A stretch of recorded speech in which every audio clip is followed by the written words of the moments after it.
तो हाँ जी दोस्तों, क्या हाल है आपका और स्वागत है आपका हमारे इस बैक बेंचर्स की दुनिया में जहाँ पर हम सब लोग एक साथ मिलके पढ़ते हैं, सीखते हैं और आगे बढ़ते हैं।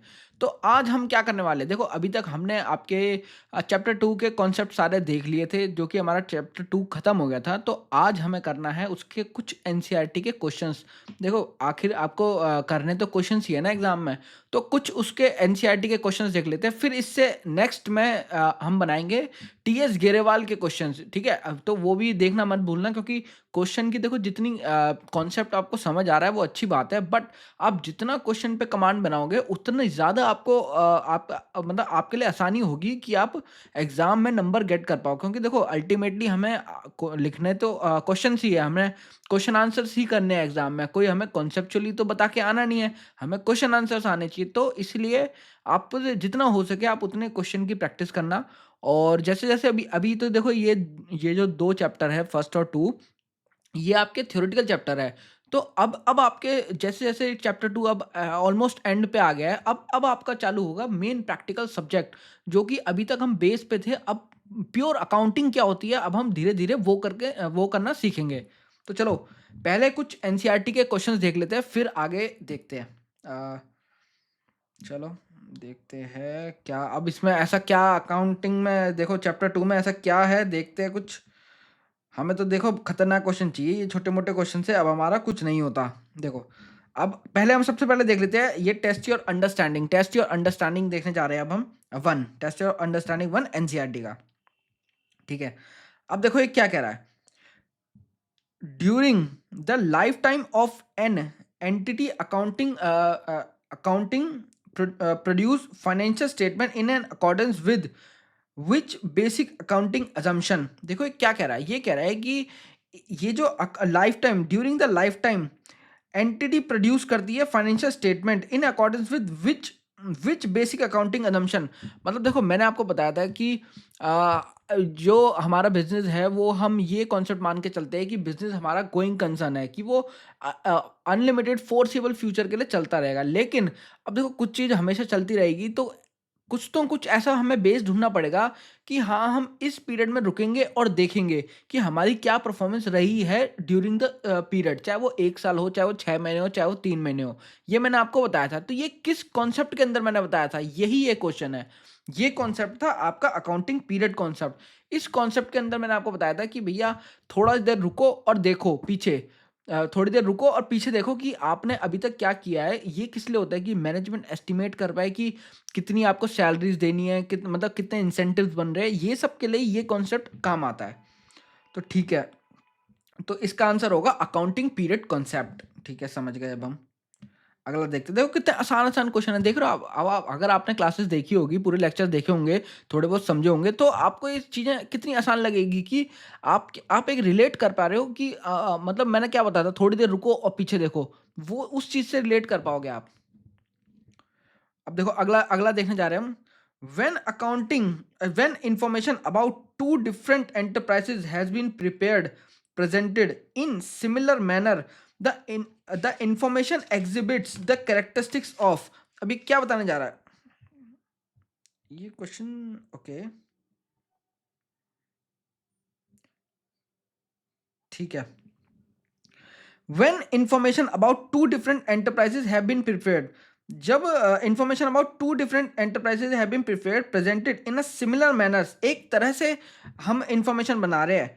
द इंफॉर्मेशन एग्जिबिट कौन सा करेक्टरिस्टिक्स वो बताती है, आप बताओ, खुद बताओ।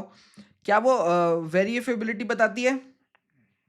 नहीं, क्योंकि हम similar manner to and different enterprises have been prepared presented in a similar manner.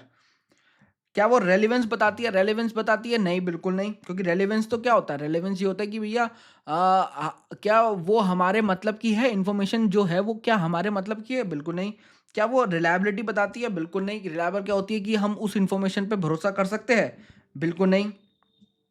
तो इसका आंसर क्या होगा? इसका आंसर होगा नन ऑफ द अबव। इसका आंसर होगा नन ऑफ द अबव, क्योंकि ऐसा कोई है ही नहीं कि इसमें इसमें अब। लेकिन इसका ट्रू आंसर क्या होगा? इसका आंसर होगा कंपेरेबिलिटी। देख लेते हैं एक बार इसका आंसर। अब हम देख लेते हैं कि इसका आंसर इन्होंने क्या दिया हुआ है। कहाँ पर है इसके आंसर्स? इसके आंसर्स कहाँ पर दे रखे हैं?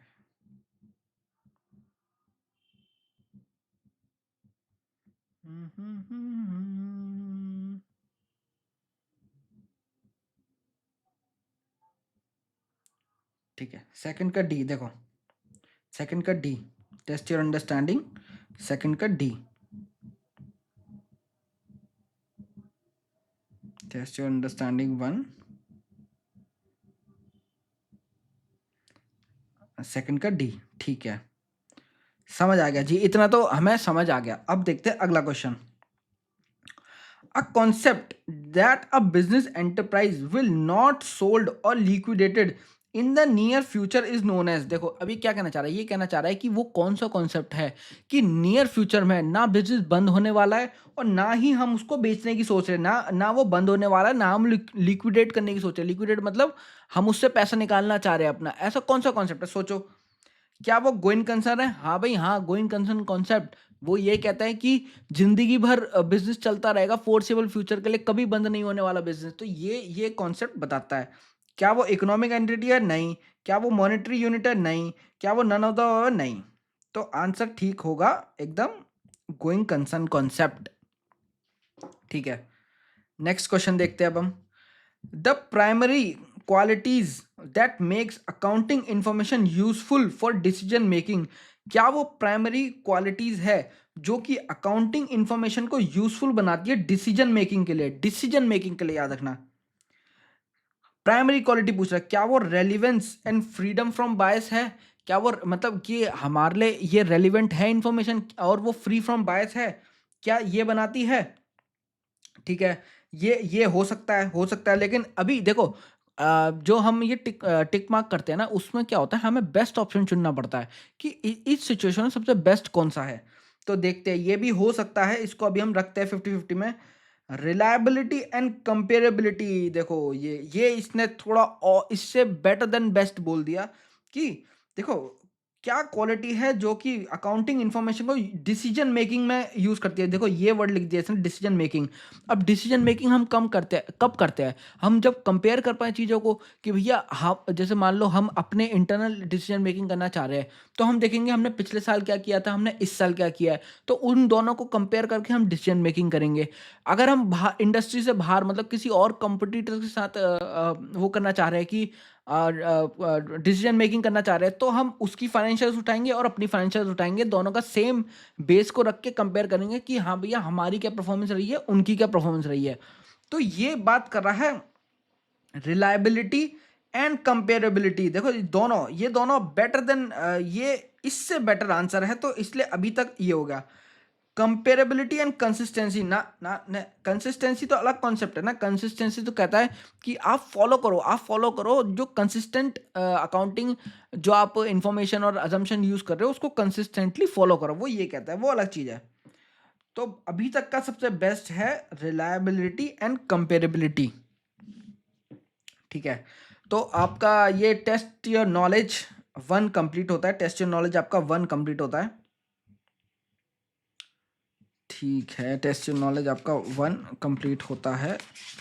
अब आगे देखते हैं। व्हेन रिलायबल, ठीक है, अब आपका टेस्ट योर नॉलेज 2 है इसमें, शायद देखते हैं, टेस्ट योर नॉलेज 2 होगा। ठीक है, तो अब आपका ये आ गया टेस्ट योर नॉलेज 2। देखते हैं अब इसमें क्या बोला है। फिल द करेक्ट वर्ड की बात कर रहा है। Recognition of expense in the same period as associated revenue is called dash concept. देखो मैंने आपको कितनी बार बताया होगा ये अपने लेक्चर में कि जिस साल का खर्चा उस साल की इनकम से नेट ऑफ करो, जिस साल का खर्चा उस साल की इनकम से नेट ऑफ करके दिखाओ। ये कौन सा कॉन्सेप्ट कहता था? दिमाग में जोर डालो, दिमाग में जोर डालो। मैंने कुछ बताया था, revenue recognition concept, matching concept, sorry matching concept मैंने बताया था कि खर्चे को और इनकम को मैच करो, खर्चे और इनकम को मैच करो। जिस साल का खर्चा उस साल में ले जाओ, जिस साल की इनकम उस साल से नेट ऑफ करके अपनी बुक्स में दिखाओ। ठीक है, तो इसका आंसर अब हमें पता चल गया, मैचिंग कॉन्सेप्ट, मैचिंग कॉन्सेप्ट। ठीक है, आगे देखते हैं। The accounting concept that refers to the tendency of accountant to resolve uncertainty and doubt in favor of understating assets and revenues and overstating liabilities and expenses known as। देखो अभी क्या कहना चाह रहा है, ये क्वेश्चन कहना चाह रहा है कि अकाउंटेंट का वो कौन सी टेंडेंसी होती है, नेचर होता है, टेंडेंसी होती है कि वो खर्चे को ज़्यादा बुक करना चाहेगा और इनकम को कम बुक करना चाहेगा। देखो वो याद है, एग्जाम्पल याद है, वो पापा मम्मी की सोच कि खर्चे थोड़े से दबाओ, मतलब खर्चे जो है उनको आज ही से रिकॉर्ड करना चालू कर दो, हमें फ्यूचर में कोई खर्चा करना है उसको आज ही से बुकिंग करना चालू कर दो, लेकिन इनकम आएगी तो वो हम बाद में देखेंगे जब इनकम हो जाएगी, जब उस पर एश्योरिटी आ जाएगी तब हम उसको अपनी बुक्स में रिकॉर्ड करेंगे, लेकिन उससे पहले, लेकिन खर्चों को हम आज से ही एंटिसिपेट करके अपनी बुक्स में डालते रहेंगे धीरे धीरे। तो वो कौन से कॉन्सेप्ट में मैंने आपको ये एग्जांपल्स दिए थे, वो कॉन्सेप्ट था कंजर्वेटिज्म। कंजर्वेटिज्म, पापा मम्मी की सोच, इसको आप ऐसे भी याद कर सकते हो। ठीक है, अगला क्वेश्चन देखते हैं। Revenue is generally recognised at at the point of sale denotes the concept of. देखो revenue generally recognised at a point of sale. अब देखो रेवेन्यू की बात कौन से कॉन्सेप्ट ने करी थी, याद करो, मैंने आपको एग्जांपल दिया था, जब हक आ जाए तभी रिकॉर्ड करना। कितनी बड़ी बात बोली थी कॉन्सेप्ट ने कि जब अपना हक आ जाए किसी चीज पे तब रिकॉर्ड करना। तो वो कौन से कॉन्सेप्ट में मैंने बोली थी, वो बोली थी revenue recognition, revenue recognition concept, या फिर आप इसको रिवेन्यू रियलाइजेशन कॉन्सेप्ट भी बोल सकते हो। Revenue realisation. ठीक है, अब अगला देखते हैं question. Dash concept requires that the same accounting method should be used from one accounting period to next accounting period. देखो ये तो साफ साफ क्वेश्चन बता रहा है कि वो कौन सा ऐसा मेथड है जो कि ये कहता है कि भैया, जो कि ये कहता है कि सेम अकाउंटिंग मेथड हमें यूज करने चाहिए एक अकाउंटिंग पीरियड के बाद अगले अकाउंटिंग पीरियड में। देखो ये तो अब तो ये आंख बंद करके भी बता दोगे तुम, कंसिस्टेंसी कॉन्सेप्ट, कंसिस्टेंसी कॉन्सेप्ट ये बात कहता है। ठीक है, आगे बढ़ते हैं। The dash concept requires that accounting transaction should be free from bias of accountant and others. तो ये कौन सा कॉन्सेप्ट कहता है कि अकाउंटिंग इन्फॉर्मेशन जो है वो फ्री फ्रॉम बायसनेस होनी चाहिए और वो कोर्ट में भी वैलिड हो जाएगी। वो कौन सा कॉन्सेप्ट कहता था, याद करो, सबसे लास्ट कॉन्सेप्ट मैंने आपको पढ़ाया था, एक ऑब्जेक्टिविटी का कॉन्सेप्ट। तो ये कहता है हमारा ऑब्जेक्टिविटी कॉन्सेप्ट कि भैया इंफॉर्मेशन जो है ना वो फ्री फ्रॉम बायसनेस होनी चाहिए, उसको वो किसी से इन्फ्लुएंस नहीं होनी चाहिए, जो हमारी इंफॉर्मेशन है। ठीक है, तो टेस्ट योर नॉलेज हमने 2 भी कंप्लीट कर लिया है। अब हम चलते हैं आगे की तरफ, आगे की तरफ थोड़ा सा चलें। अब देखो यहाँ पर ना आपके एनसीईआरटी में कुछ आपको जीएसटी के बारे में भी यहाँ पर बता रखा है, वन टैक्स वन कंट्री, थोड़ा बहुत एक्सप्लेनेशन दे रखी है, लेकिन मुझे लगता है कि अभी मैं आपको ये जीएसटी का नहीं पढ़ाऊंगा। मैं आपको थोड़े बाद में एक कंप्लीट एक डेडिकेटेड मतलब एक लेक्चर दूंगा जीएसटी के ऊपर, जिसमें आपको मैं पूरा जीएसटी का बैकग्राउंड देके आपको सारी चीज़ें समझाऊंगा। क्योंकि क्या है, जीएसटी का जो इसने बताया है वो बहुत लिमिटेड बताया और इतना मेरे को यूज़फुल लगा नहीं कि अभी आपको लिए वो इतना रेलेवेंट है, क्योंकि क्वेश्चंस भी अभी इतने उस पे बने नहीं हैं कि, लेकिन मैं आपको डेडिकेटेड आपकी एक अपनी नॉलेज के लिए भी आपको जीएसटी पूरा समझाना चाहता हूँ लेक्चर में। तो वो मैं उसके लिए पूरा डेडिकेटेड लेक्चर बनाऊंगा, तो उसके लिए थोड़ा सा वेट करना। उसमें मैं सब कुछ बताऊंगा आपको, डायरेक्ट टैक्स क्या होता है, इनडायरेक्ट टैक्स क्या होता है, ये सब मैं सारी चीज़ें आपको बता दूंगा उसमें। पर देखो ये क्वेश्चन इन्होंने जीएसटी को लेकर बनाया था, ये अब हम तभी तभी देख लेंगे कि जब हम करने बैठेंगे उसको। ठीक है, ये इंटरस्टेट, ये इंटरस्टेट सब मैं आपको उसमें बता दूंगा, जो मैं पूरी डेडिकेटेड लेक्चर बनाऊंगा जीएसटी का। आप मुझे बस याद दिला देना कि आपका जीएसटी का पेंडिंग रह रहा है मेरे ऊपर। ठीक है, ये आप कमेंट में बता देना कि थोड़ा मेरे पास ये पेंडिंग है जीएसटी का पॉइंट। ठीक है, अब देखते हैं, ये क्वेश्चन फॉर प्रैक्टिस कुछ है, देखते हैं। वाई इज शॉर्ट है, ये शॉर्ट आंसर था। ठीक है, why is it necessary for accountant to assume the business entity will remain going concern. देखो इतने आसान क्वेश्चन है कि कह रहा है क्यों अकाउंटेंट सोचे कि भाई गोइंग कंसर्न हमारा एंटिटी हमारी गोइंग कंसर्न है भाई। अगर वो ये नहीं सोचेगा ना, तो उसको दुनिया जहान के खर्चे जो आगे वाले मतलब आगे के साल के खर्चे है, उसको भी आज ही एक्सपेंस आउट करना पड़ेगा अपने पीएनएल में। उससे हमारा पीएनएल खत्म हो जाएगा आज का सारा। आप मतलब आने वाली सालों की हम सोचेंगे ही नहीं, जो भी है आज ही चार्ज कर दो, जितना भी बुक्स में एसेट है पूरी रियलाइज करा दो, जितनी भी लायबिलिटी है सारी पे ऑफ कर दो। मतलब गोइंग कंसर्न क्या कहता है, वो यही तो कहता है कि भाई बिजनेस खत्म होने वाला है, बिजनेस अब ज़्यादा दिन का रहा नहीं है, तो आने वाले खर्चे जो है वो आज ही पीएल में चार्ज कर दो। कोई आने आगे का कॉन्सेप्ट है ही नहीं आगे ले जाने का। ठीक है, तो ये आप अपना बना बना के सब कुछ पेल सकते हो, आपको सारे कॉन्सेप्ट कॉन्सेप्ट अच्छे से पता है। ठीक है, अगला देखते हैं। When should revenue recognise, are are there exceptions to the general rule. अब देखो इस क्वेश्चन का क्या है ना, इस क्वेश्चन में रेफरेंस आता है एएस 9 का, जो कि बात करता है रिवेन्यू रिकॉग्निशन।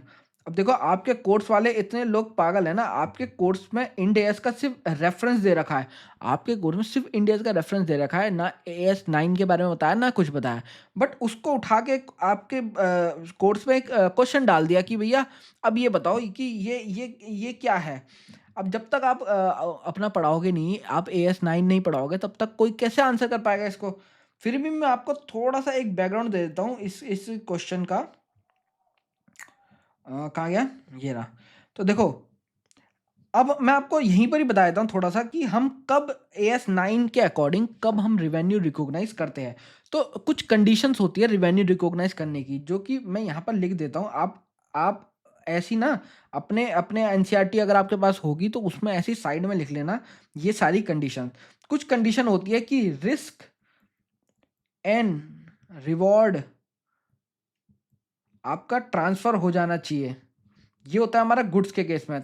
अगर ये हो गया तो आप, अगर आपने मान लो आपने कोई गुड्स बेचा, आपने मान लो ये कोई पेन बेचा है, ये पेन बेचा है, तो जिस जिस टाइम जिस भी वक्त आपने इस पेन को उठा के उसको दे दिया, कस्टमर को दे दिया कि भाई ये ले जाओ, और इसका रिस्क मतलब अब ये टूटेगा फूटेगा कुछ भी होगा, अब ये आपका हो गया, आप जानो।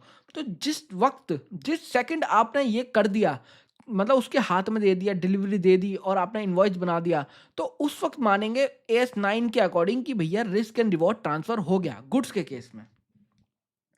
गुड्स का मतलब होता है कोई भी टेंजिबल चीज, कोई भी टेंजिबल, जैसे ये कैमरा हो गया, माइक हो गया, और ये पेन हो गया, ये बुक हो गई, ये टैब हो गया, ये सारी चीजें टेंजिबल होती है जिनको हम छू सकते हैं, तो इनको हम बोलते हैं गुड्स। अब देखो सर्विसेज के केस में क्या होगा, सर्विसेज, सर्विस कंप्लीटेड। अब इसका मतलब क्या है, सर्विस के केस में मतलब सर्विस के केस में हम रिवेन्यू कब रिकॉग्नाइज करेंगे, हम करेंगे जब हमने सर्विस दे दी। मतलब मानो आपने कोई अर्बन क्लैप आपने यूज़ किया होगा, उसमें आपके आपके घर में आपने कोई सफाई करने के लिए बुलाया। अब सफाई करने वाला आया, उसने पूरा साफ सफाई कर दी, एकदम टिच कर दिया। अब अब अब उसकी सर्विस कंप्लीट हो गई ना, तो उसके पास राइट आ गया, उसके पास अधिकार आ गया आपसे पैसे मांगने का, और उसके पास अधिकार आ गया अपनी बुक्स में वो रिवेन्यू रिकॉग्नाइज करने का, कि भैया मेरे पास अधिकार आ गया, मैंने अपना काम पूरा कर दिया, मैंने अपनी ऑब्लिगेशन पूरी कर दी, जो कॉन्ट्रैक्ट में ऑब्लिगेशन थी कि मेरे पार्ट पे ये लायबिलिटी थी और ये ऑब्लिगेशन थी, मैंने वो पूरी कर दी। अब मेरे पे अधिकार आ जाएगा उसका। ठीक है, सर्विस कंप्लीटेड। तो रिस्क हमने गुड्स के केस में देख लिया कि रिस्क एंड रिवॉर्ड ट्रांसफर हो जाना चाहिए। हमने सर्विसेज के केस में देख लिया कि सर्विस कंप्लीट हो जानी चाहिए। और कुछ और भी केसेस होते हैं, देखो जैसे इंटरेस्ट का केस होता है, एक एक इंटरेस्ट का केस होता है। मुझे नहीं लगता कि आपको ये जानना ज़रूरी है, बट मैं ये आपकी एक्स्ट्रा नॉलेज के लिए बता रहा हूँ। अब इंटरेस्ट का केस कब, मतलब हम इंटरेस्ट के केस में कब रिवेन्यू रिकॉग्नाइज करते हैं, जब टाइम स्पेंड, मतलब मान लो आपने बैंक में पैसा डाला, आपने बैंक में पैसा डाला और आपने 1 महीने के लिए पैसा डाला, तो इंटरेस्ट रेट था 1 महीने का 1%। अब वो 1 महीना जब बीत गया, तो आप पे उस 1% के लिए राइट आ गया कि भैया आप बैंक से 1% इंटरेस्ट क्लेम कर सकते हो। तो वो राइट जिस दिन आया, तो एएस 9 कहता है उस दिन आप अपना रिवेन्यू रिकॉग्नाइज कर लो। ठीक है, अब ऐसी एक डिविडेंड का केस बनता है। डिविडेंड होता है, देखो शेयर, जब हम कोई शेयर्स खरीदते हैं ना, तो कंपनी उस पे हमें डिविडेंड देती है, अपनी कमाई का हिस्सा देती है। तो ये डिविडेंड पे होता है जब हमारे पास राइट आ जाए, कंपनी डिक्लेयर्ड डिक्लेयर्ड डिविडेंड, मतलब क्या होता है, ये कंपनी की ना जनरल मीटिंग होती है हर साल, जब कंपनी का साल खत्म होता है पूरे साल कमाई करके, तो कंपनी डिसाइड करती है अपनी जनरल मीटिंग में कि भैया कितना शेयर होल्डर्स को कितना डिविडेंड देना है पर शेयर, कि मान लो 1 रुपया देना है, 2 रुपये देना है, 3 रुपये देना है, उस हिसाब से ये डिसाइड करती है कंपनीज। तो अगर कंपनी ने डिसाइड कर लिया और फिर डिक्लेयर भी कर दिया कि पब्लिक अनाउंसमेंट कर दी कि हम इतना डिविडेंड देने वाले हैं, तो वो हमारे पास राइट आ जाएगा कि भैया अब हम कंपनी से उतना डिविडेंड ले सकते हैं। तो हमारे पास ये भी राइट आ जाएगा कि हम अपना रिवेन्यू बुक कर सकते हैं डिविडेंड के लिए। तो ये सारी AS9 की बातें हैं। तो ठीक है, ये आप जस्ट इसके लिए याद कर लो, इस क्वेश्चन के लिए याद कर लो कि भैया इस क्वेश्चन में ऐसे ऐसे होगा। अब इसने पूछा है, अब इसने कुछ एक्सेप्शंस पूछे हैं, इसने कुछ एक्सेप्शन पूछे कि इस रूल के कोई एक्सेप्शन है। तो हाँ भैया, इस रूल के भी एक्सेप्शन है। पहला इस रूल का एक्सेप्शन है, मान लो कि मतलब ये कह रहा है कि ये सिचुएशंस, इन ये जैसे रिस्क एंड रिवॉर्ड ट्रांसफर होगा तब हम गुड्स के केस में रिकॉग्नाइज कर देंगे। तो ऐसे कौन से सिचुएशन है कि हम ये नहीं मानेंगे, एक्सेप्शन ऑफ जनरल रूल है। तो देखो कुछ एक्सेप्शन है इसके। इसके एक्सेप्शन है, पहला अनसर्टेनिटी इन कलेक्शन।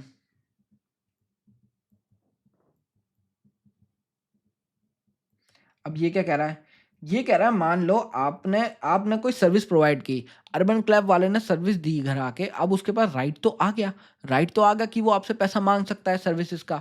लेकिन अब हम थे बदमाश, हमने हमने कह दिया हम तो ना दे रहे पैसे, तू कर ले जो कर रहा। तो भाई अभी अभी हमारी जेब से पैसे निकालने का मतलब, अब वो बंदा डरपोक सा था, तो वो नहीं नहीं निकाल पाएगा मान लो पैसे। तो अब इस तरीके से सोचो कि अब क्या अनसर्टेनिटी है कि मैं पैसे दूँगा? ये तो अनसर्टेनिटी हो गई ना कि मैं पैसे नहीं दूँगा उसे। तो अब उसके पास मतलब चांसेस आ गए कि क्या पता कि पैसे ना मिले, क्या पता पैसे ना मिले। तो यहाँ पर ये एक्सेप्शन बन जाता है। एक्सेप्शन मतलब होता है कि एक्सेप्शन मतलब ये इसका अपोज़िट है, ये इसका अपोज़िट है कि इस चीज़ में से इसको हटा दो, ये एक्सेप्ट कर दो इसको। तो अनसर्टेनिटी इन कलेक्शन की, मान लो कलेक्शन नहीं हो पा रहा, अनसर्टेनिटी आ गई रिवेन्यू रिकॉग्निशन में, तो वहां पर हम जनरल रूल अप्लाई नहीं करेंगे। ठीक है, दूसरा क्या है, दूसरा देखो इनकम्प्लीट ट्रांजैक्शन।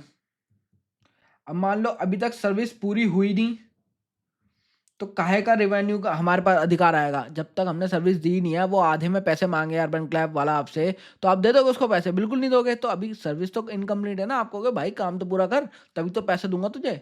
तो यही खेल है। ठीक है, थर्ड आपका हो गया इंडस्ट्री प्रैक्टिस।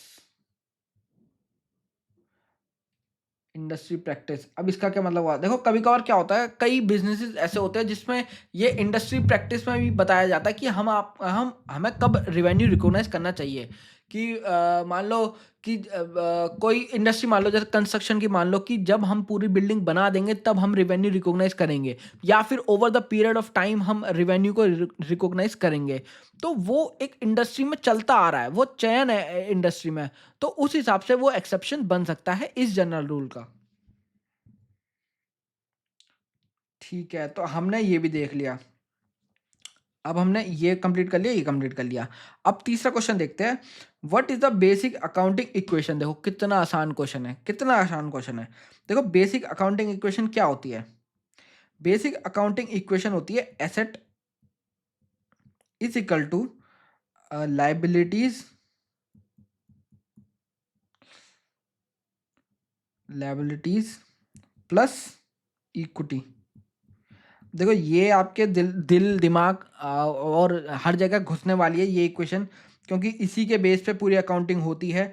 चाहे वो 11th क्लास की ले लो, चाहे वो किसी भी क्लास की ले लो, ये रूल हर दुनिया जहान में वैलिड है। और ये एसेट के बराबर होगी लायबिलिटीज और इक्विटी। और ये देखो, ये समझने की जरूरत नहीं है, जब हम प्रैक्टिकल क्वेश्चंस करेंगे ना, जब हम बैलेंस शीट्स के क्वेश्चन करेंगे, तो उसमें ये अपने आप दिखेगा आपको कि एसेट के बराबर लायबिलिटीज प्लस इक्विटी होगी। तो आपको अभी कोई ऐसा रट्टा मारने की जरूरत नहीं है, ये आपके अपने खून में अपना भी आ जाएगी ये चीजें। ठीक है, आगे देखते हैं, ज़्यादा देखते हैं। The realisation concept determines when goods sent on credit to customer are to be included in the sales figure for the purpose of computing the profit or loss for the accounting period.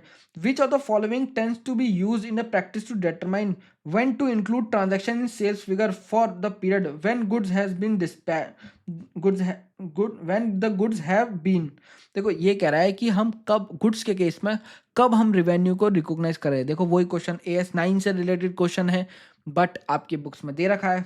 तो ये कौन बनाने वाले ना बिल्कुल ही पागल लोग होते हैं।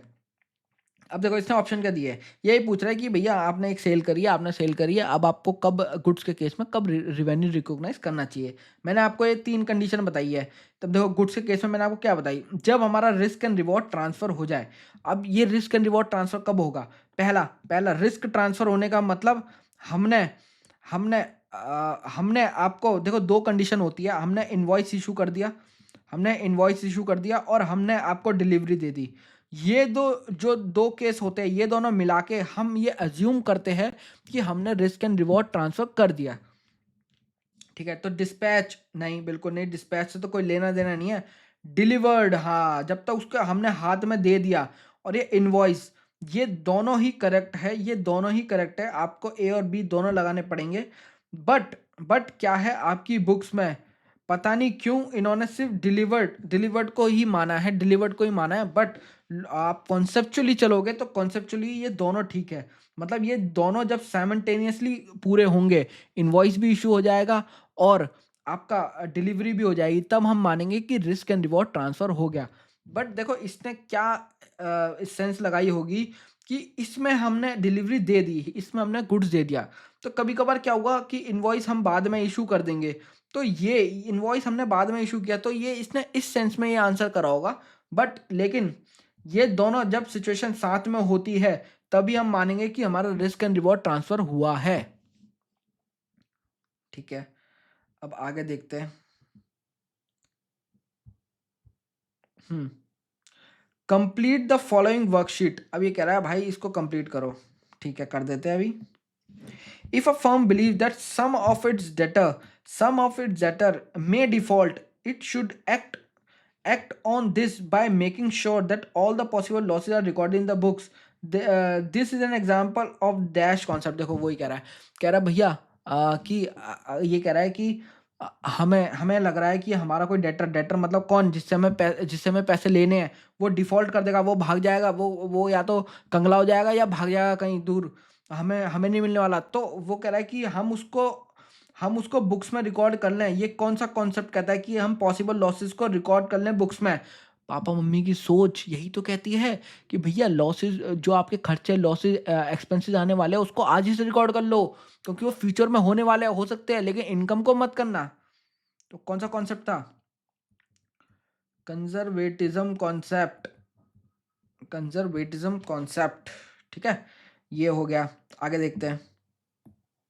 The fact that a business is separate and distinguished from its owner is the best exemplified by the dash concept।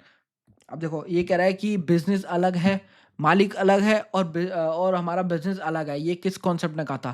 देखो सीधी सीधी बात, सीधे सीधे क्वेश्चंस पूछता है, और अगर आपने क्लास भी एक आध बारी देख ली ना, आपके दिमाग में अपना भी घुस जाएगा। आपको टेंशन ही नहीं होगी कि आप ये इन चीज़ों को रटो। भैया ये कौन सा कॉन्सेप्ट कहता था? ये कहता था बिजनेस एंटिटी कॉन्सेप्ट। बिजनेस अलग है और मालिक अलग है, ये कहता था बिजनेस एंटिटी कॉन्सेप्ट। ठीक है, अगला देखते हैं। Everything is a firm owns and its own out of somebody, this coincidence is explained by this concept। ये कह रहा है कि भैया कुछ हमारा नहीं है, सब कुछ बिजनेस ने उधार पे लिया है। यहाँ तक कि जो मालिक ने पैसा लगाया है, वो भी उसका बिजनेस का अपना नहीं है, वो भी उसको एक टाइम पे रिटर्न करना है, वो भी हमारी लायबिलिटी है। तो ये कौन सा कॉन्सेप्ट कहता है भाई? ये कौन सा कॉन्सेप्ट कहता है? वो देखो अब इसके पीछे के वो देखो कि बिजनेस अलग है, मालिक अलग है, सब कुछ चुकाना है, बिजनेस को वापसी देना है, मालिक को भी देना है। तो ये कौन सा कहता है? Business entity concept. Simple simple सा है। इतने इतने प्यारे प्यारे क्वेश्चंस आ रहे हैं, इतने रखे रखाए क्वेश्चंस आ रहे हैं, मैंने आपको सारी चीजें ही बता दी है। अब देखो अगला देखो। The dash concept states that if straight line method of depreciation is used in 1 year, then then should also be used in next year. और देखो क्या मतलब क्या क्या क्वेश्चन है यार ये, मतलब आंख बंद करके भी अब मेरे मेरे भाई लोग, छोटे भाई लोग इसका आंसर कर देंगे कि भैया ये देखो क्या कह रहा है, स्ट्रेट लाइन मेथड इस साल फॉलो किया तो अगले साल भी फॉलो करना, ये कौन सा कॉन्सेप्ट कहता है? बताओ भाई, बताओ, जल्दी बताओ, जल्दी बताओ। ये हमारा कंसिस्टेंसी कॉन्सेप्ट कहता है, कंसिस्टेंसी कॉन्सेप्ट, कि भैया हमें कंसिस्टेंट रहना है अपनी अकाउंटिंग पॉलिसी और एस्टिमेट्स के साथ। ठीक है, आगे देखो। अ फर्म में hold stocks which is heavily in demand, consequently the market value of its stock may be increased, normal accounting procedure is ignore. देखो क्या करा, मैंने आपको एग्जांपल भी दिया था। आपने आपने क्या बोलते हैं, आपने एक स्टॉक्स खरीद के लाए, रिलायंस का स्टॉक खरीद के लाए 100 रुपये का, तुरंत उसकी 1 मिनट बाद वैल्यू हो गई 120 रुपये। 120 रुपये हो गए, आपके दिल में धुक धुक धुक धुक धुक धुक हो रही है कि भैया 120 रुपये हो गए, फेयर वैल्यू बढ़ गई बढ़ गई बढ़ गई। रिकॉर्ड करो रिकॉर्ड करो, अकाउंटेंट को बोलो कि जल्दी एंट्री मार, जल्दी एंट्री मार, एसेट बढ़ गई मेरी। तो वहीं आपको ये एक कॉन्सेप्ट रोकता था। कौन सा रोकता था? वो है हमारा historical cost concept. Historical cost concept सब एग्जाम्पल के साथ कवर है A to Z। आप जाके देखो तो सही, आपको ना मजा आए तो बताना। अगला देखते हैं। If a firm receive an order for goods it would not included in the sales figure owing to the. अभी कह रहा है भैया एक एक हमारे इसको एक ऑर्डर मिला, हमारी कंपनी को एक ऑर्डर मिला सेल का, ठीक है, मान लिया। अब उसको हम अपने सीधा सीधा रिकॉग्नाइज कर लें, हमें ऑर्डर आया है जस्ट, हम सीधा रिकॉग्नाइज कर लें उसको अपनी बुक्स में कि हमारी इनकम हो गई। नहीं भाई नहीं, कौन सा कॉन्सेप्ट रोकेगा आपको? रोकेगा हक वाला। कौन सा हक वाला? कि जब तक किसी पे हक ना आए तब तक उसको रिकॉर्ड मत करना। कौन सा कॉन्सेप्ट था? Revenue recognition concept. Revenue recognition concept, ये आपको वहीं रोक लेगा कि भैया इससे आगे मत बढ़ना, अभी रिकॉर्ड मत करो। अगला देखते हैं। The management of the firm is remarkably incompetent. Incompetent मतलब वो काम करने में सही नहीं है वो।